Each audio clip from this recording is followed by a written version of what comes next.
Bianca Devins, often mischaracterized in reports as a famous e-girl with a massive online following, had a social media presence that was far from the scale portrayed by some media outlets. Before her untimely death, she had thousands of followers, but these were mainly friends and people she frequently interacted with, not fans. Bianca was not a social media celebrity. She wasn't earning a living online. Like many teenagers, she was simply very active on the internet. Growing up, Bianca was known for her vivacious and protective nature. Her mother, Kim, became pregnant with Bianca at 17, following a brief relationship with Bianca's father, Mike. The relationship was tumultuous, marred by emotional abuse and detachment, with several police reports corroborating Kim's experiences. Despite the challenges, Kim devoted herself to caring for Bianca and her younger sister. From a young age, Bianca showed a fierce protective instinct, often confronting her father about his treatment of her mother and later safeguarding her younger sister in similar fashion. Bianca was the kind of person everyone wanted in their corner, unafraid of conflict and always striving to do what she believed was right. She had a remarkable capacity for empathy, often taking the time to genuinely understand those around her. One of her classmates, who had experienced bullying, recalled Bianca as the only person in their class who had been genuinely nice to him throughout high school. However, Bianca's external strength and compassion masked her internal struggles. Her mother noted a profound change when Bianca entered middle school. She suddenly lost interest in activities that previously captivated her. Once popular, Bianca began withdrawing from social interactions, becoming increasingly shy and anxious. Gradually, she retreated almost entirely from the outside world, except for school, and immersed herself in the online realm.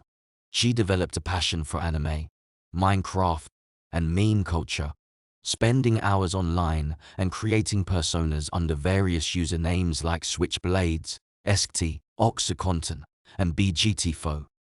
This change in Bianca was alarming to her family, and her mother endeavored to seek professional help for her.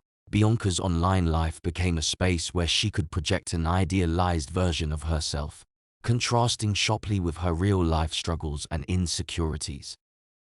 Bianca Devins' mother, Kim, concerned by her daughter's drastic behavioral changes, sought help from multiple therapists. Despite detailed discussions about Bianca's sudden transformation, the professionals they consulted could not pinpoint a cause.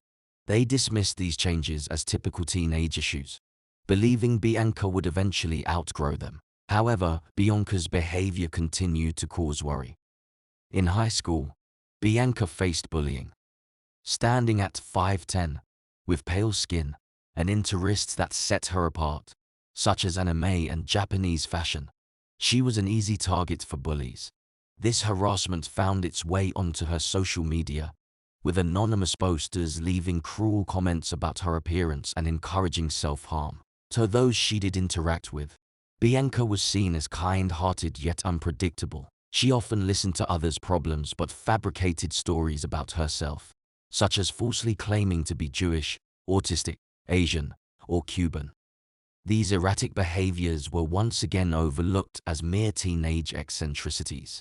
But when Bianca started having panic attacks at the idea of going outside, reacting adversely to loud noises and sudden movements, Kim realized the severity of the situation. During Bianca's sophomore year, Kim decided to homeschool her daughter.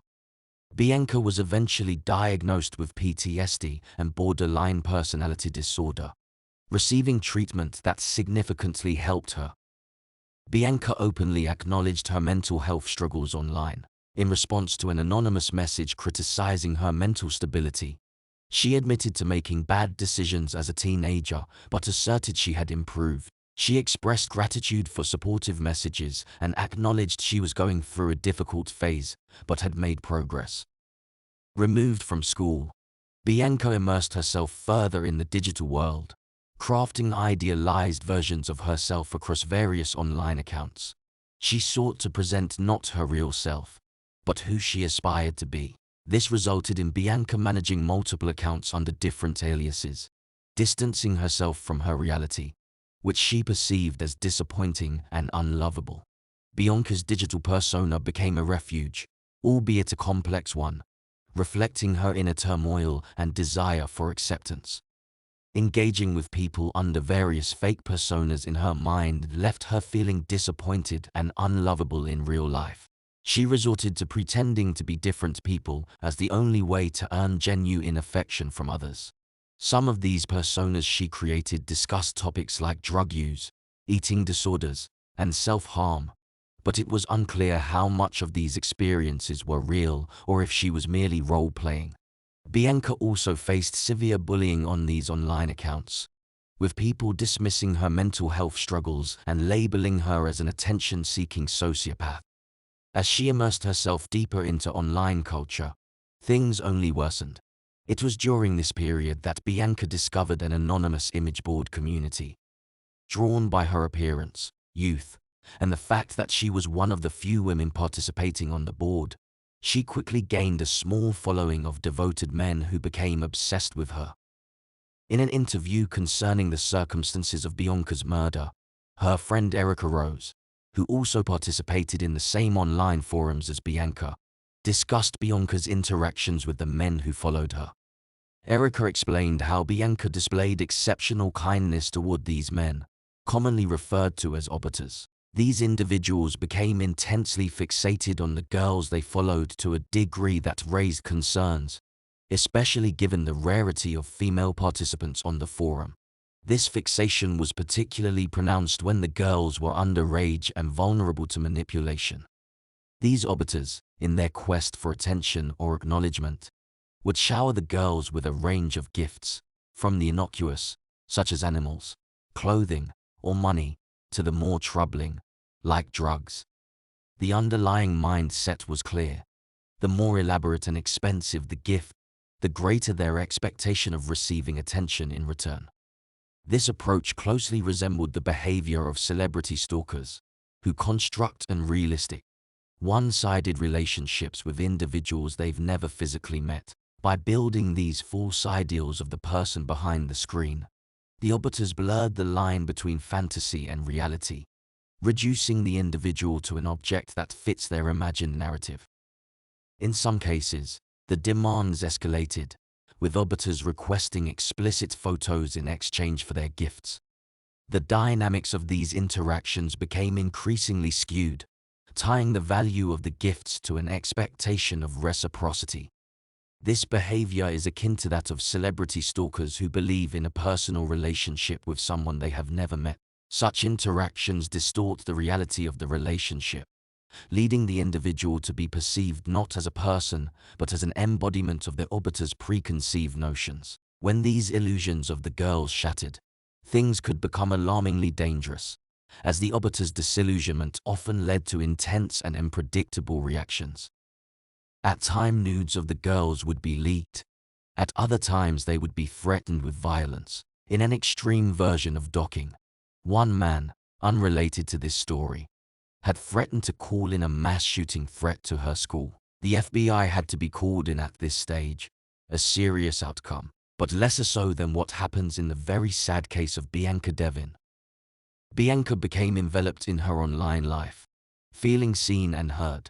She lavished the praise and gifts bestowed upon her, never thinking that this was in fact a form of grooming. One of the people Bianca met online at this time, we will call Ryan. Ryan was 18, whilst Bianca was 15. They met on a board for hookups. After 2 weeks of chatting and getting together, Bianca and Ryan became official. Their relationship quickly became serious, marked by both of them grappling with mental health and substance abuse issues. Bianca's mother observed that their dynamic was fraught with toxicity, characterized by an endless cycle of fights, breakups, and reconciliations. Over the course of 2 years, the pattern persisted, with Bianca running away from home multiple times to be with Ryan. In fact, before she even turned 17, she had been the subject of 3 missing person reports, each time being found in Ryan's company. Ryan claimed that Bianca saw him as the only person who genuinely loved her, feeling isolated and alone in other aspects of her life. This perception led her to overlook some of his more problematic behaviors, preferring his company to the loneliness she feared. This tumultuous relationship highlighted the complex and challenging nature of Bianca's emotional and mental struggles at a young age.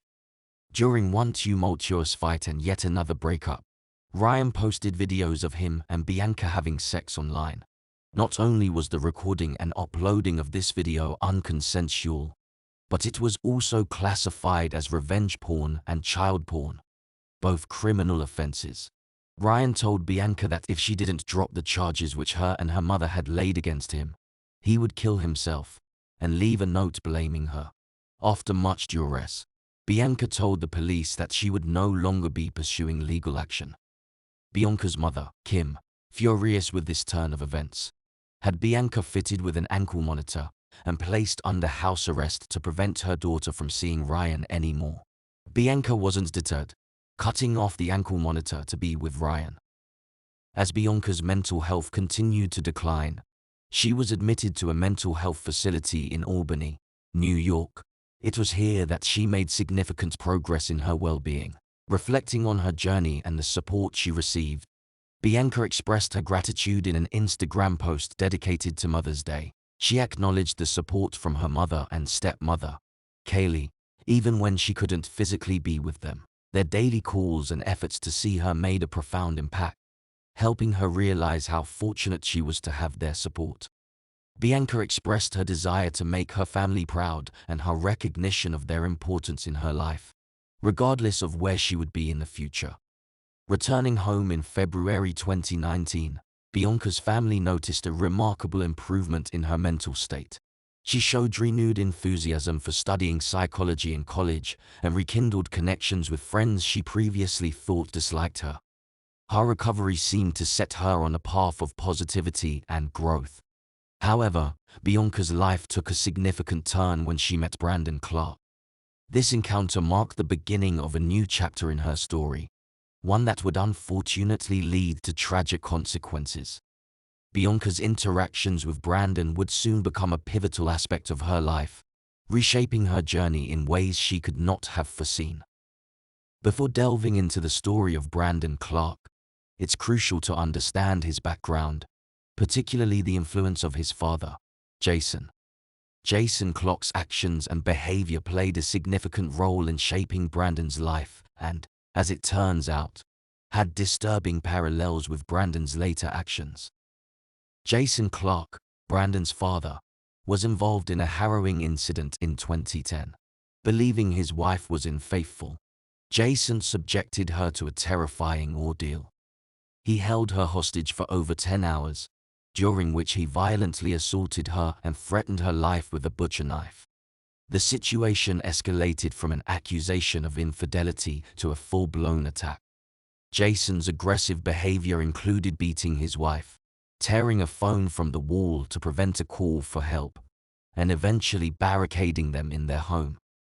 As the police arrived, they witnessed Jason's violent actions, including him smashing his wife's head against a wall. In a chilling moment, he forced her to tell the officers that he planned to kill her and then himself. After hours of terror, Jason's demeanor shifted to remorse, apologizing and wrapping his injured wife in a blanket, claiming he didn't intend to hurt her so severely. He was eventually arrested and faced multiple charges, including felony assault and criminal possession of a weapon. The impact of this incident on Brandon, particularly whether he was present or aware of it, remains a subject of speculation. Given the duration and intensity of the standoff, it's plausible that Brandon was exposed to at least some part of the event, whether directly or through the media attention it garnered. This exposure to violence and its aftermath in his family life is believed to have had a profound effect on Brandon, possibly influencing his future actions.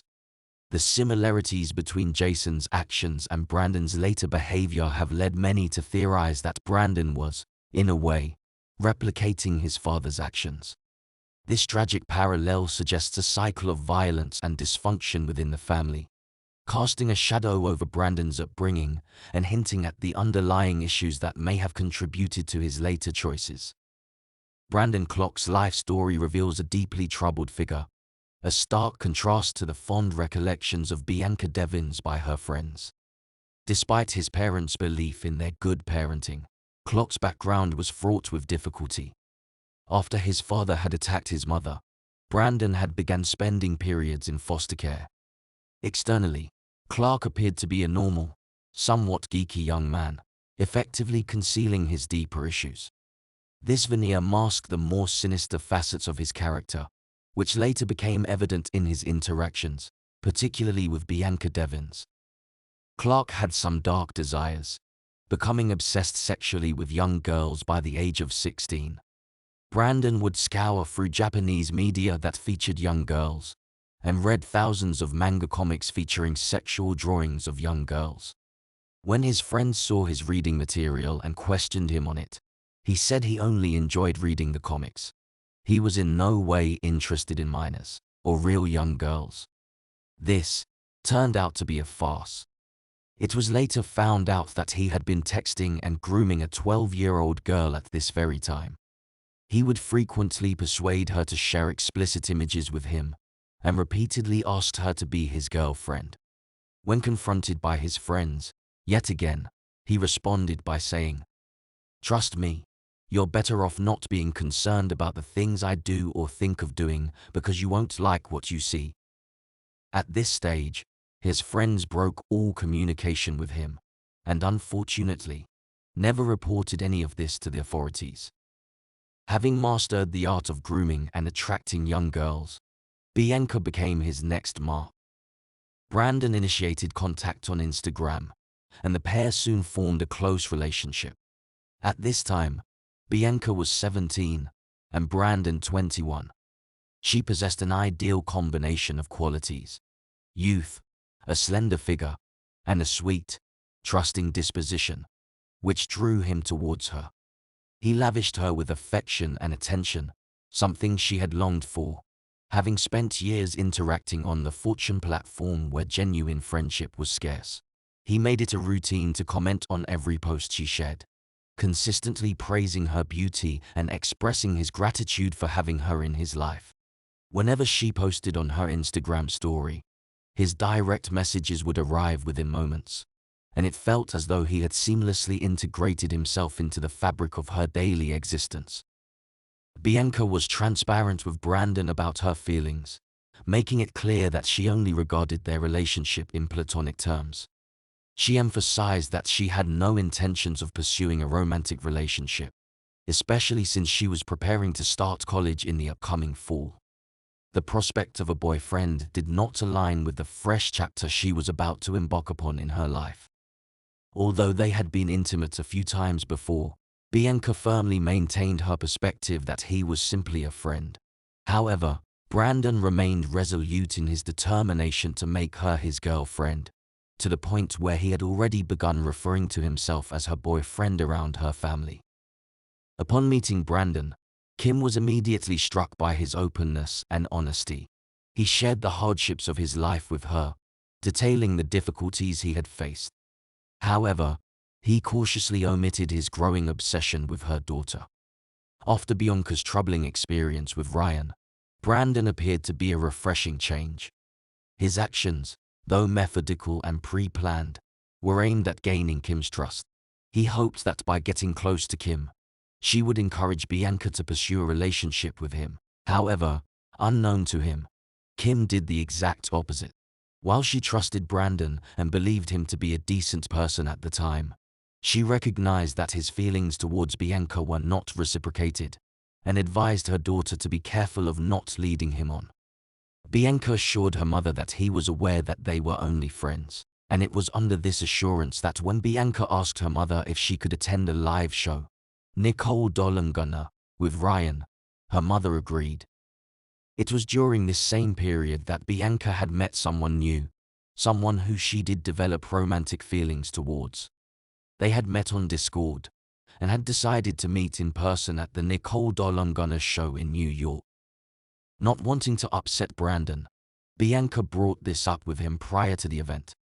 She asked if he was okay with her still traveling with him, or if she should go alone. Acknowledging Bianca's claim that the two of them had no romantic partnership, Brandon asserted that there was no problem, and of course she should travel with him. They were friends.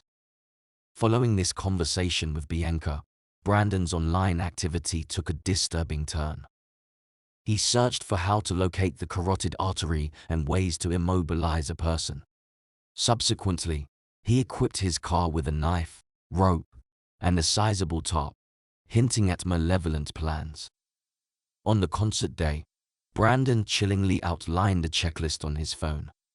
This included modifying his Instagram bio to mark the concert date as his supposed date of death, accompanied by a quote suggesting an end to his suffering. He also alluded to a definitive end in a Fight Club-related post. In addition, he loaded his car with his laptop, hard drive, spray paint, and a lighter.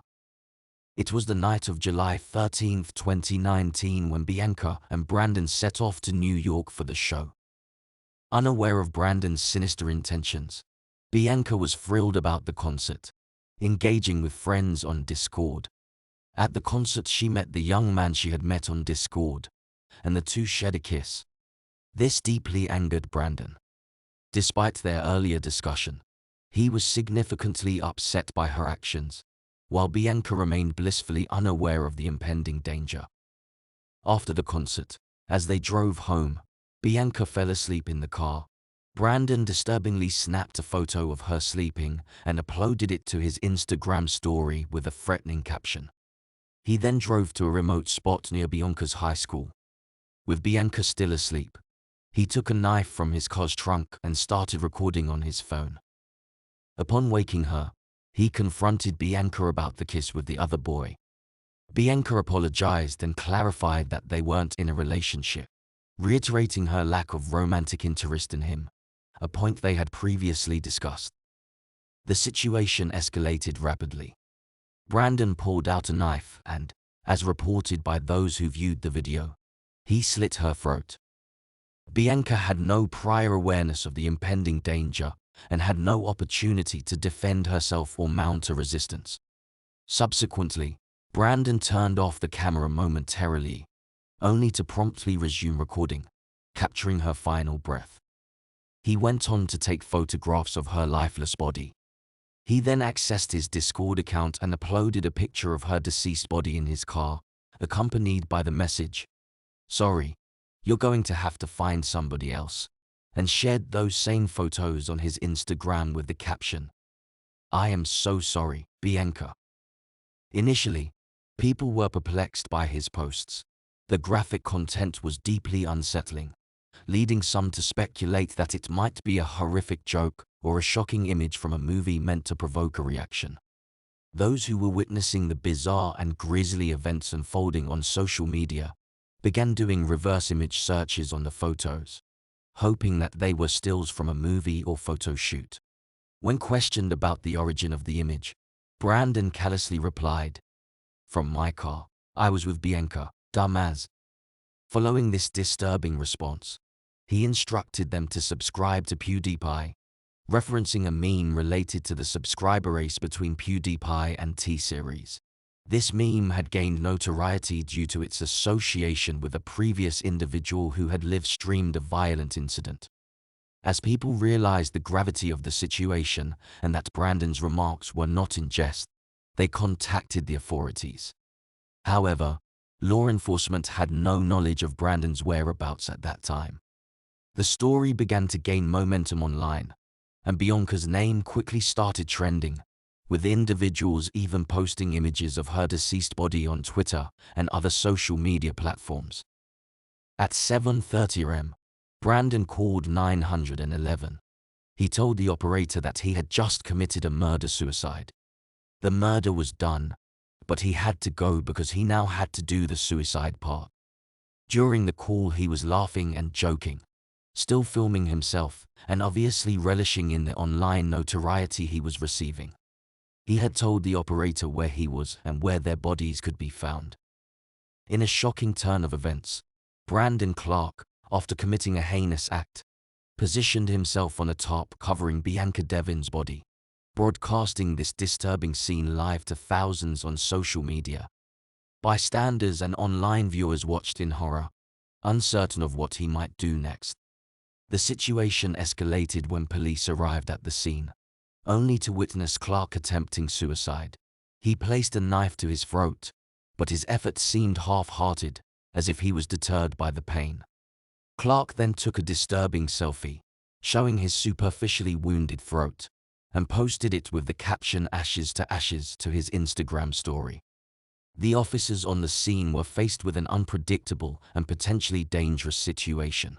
Without clear information about the number of weapons he had or his intentions, they maintained a cautious distance. Contrary to Clark's apparent expectations, the police did not immediately intervene to disarm him.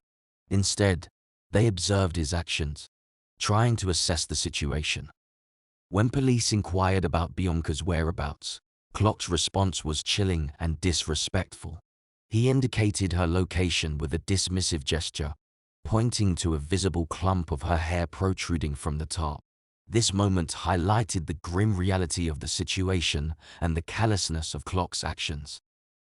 After his failed suicide attempt, Brandon Clark was taken into police custody for treatment before being interrogated about the horrific crime he had committed. However, Brandon seemed more preoccupied with the media coverage and public reaction to his actions than the gravity of his crime. His motive for murdering Bianca Devins and posting the gruesome images on social media appeared to be a twisted desire for notoriety. He wanted to prove that he was not just another rejected admirer, someone easily dismissed or overlooked. In his distorted view, this heinous act was a demonstration of strength and a refusal to be disregarded. Yet, the satisfaction Brandon sought from his actions was fleeting. When he appeared in court, he was visibly disheveled and far from the image of power he had hoped to project. The media largely portrayed him as a disturbed individual, driven by pedophilic tendencies and unable to accept rejection, contradicting his intended message. Despite the clear premeditation evidenced by his bringing a murder weapon, a tarp, and other items used in the murder, along with his confession during the live stream, Clark initially pleaded not guilty to second-degree murder in court on July 29, 2019. From prison, he wrote letters to various people and news outlets, claiming a blackout during the murder and an inability to remember the events. His defense seemed to angle towards an insanity plea or diminished capacity. However, this strategy shifted when Clark learned that the police had recovered his internet history, which revealed detailed planning of Bianca's murder. Confronted with this undeniable evidence, he changed his plea to guilty. On March 16, 2021, nearly 2 years after Bianca's tragic death, Brandon Clark was sentenced to 25 years to life, marking a grim end to a case that had shocked and saddened the online community and beyond.